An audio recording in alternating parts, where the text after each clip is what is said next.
Friends mini vlog பார்க்கலாமா? இன்னைக்கு அடிக்கிற வெயில்ல வெளியில போய் தான் நாங்க லஞ்ச் சாப்பிட போறோம். ஸோ கார் எடுத்துட்டு கிளம்பியாச்சு. எங்க போறோம்னா, எங்க ஊரெல்லாம் தாண்டி அன்னூர்ல இந்த புது ரெஸ்டாரண்ட் பார்த்தோம். இங்க பார்த்தீங்கன்னா, பிரியாணி ஐட்டம் தான் இருக்கு. ஸோ நாங்க என்னென்ன சாப்பிட்டோம்னு பார்க்கலாமா? பார்த்தீங்கன்னா, ஃபர்ஸ்ட்டு பார்த்தீங்கன்னா, இந்த கடையில வந்து ஏசி தான் போட்டிருந்தாங்க. ஃபேன் போடல.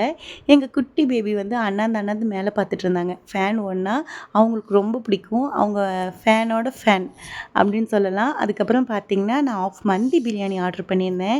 என் ஹஸ்பண்ட்க்கு மந்தி பிரியாணி சுத்தமா பிடிக்காது. அவர் வந்து கேரளா பிரியாணி சொல்லியிருந்தாரு.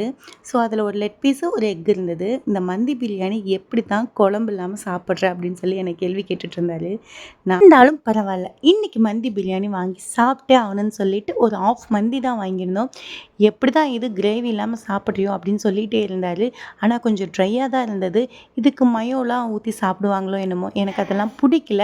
அதுக்கப்புறம் பார்த்தீங்கன்னா, அவருக்கு வந்த லெக் பீஸு, எக்கு எல்லாமே எனக்கே குடுத்துட்டாரு. கடைசியா இந்த சிக்கன் கிரேவி ஊத்தி பெசஞ்சு சாப்பிடு நல்லாயிருக்கும் அப்படின்னு சொல்லியிருந்தாரா, சரின்னு சொல்லி அதையும் ஊத்தி சாப்பிட்டுட்டு, அதுக்கப்புறம் வந்து சிக்கன் 65 வாங்கியிருந்தோம் சைட் டிஷ்க்கு.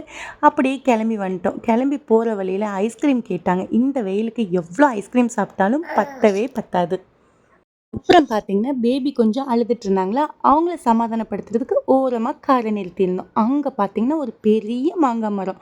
பார்க்கவே ரொம்ப டெம்ப்டிங்கா இருந்துச்சு. அங்கங்க மாங்காய் நெறைய இருந்தது. ஸோ அவங்க கிட்ட போய் கேட்டு ஒரு ரூ. 50 குடுத்ததுக்கு அவ்ளோ நெறைய மாங்காய் குடுத்துருந்தாங்க. நல்ல பச்சை காயா, நல்ல ஒரு மணம். அத வாங்கிட்டு அப்படியே கிளம்பி வந்துட்டோம். கிளம்பி வந்தோனே பார்த்தீங்கன்னா, அத எடுத்து பார்த்தா எவ்ளோ மாங்காய் இருக்கு. கூடவே ஒரு ரூ. 100க்கு பலாப்பழம் வாங்கிட்டு வந்திருந்தோம். அதையும் சாப்பிட்டுட்டு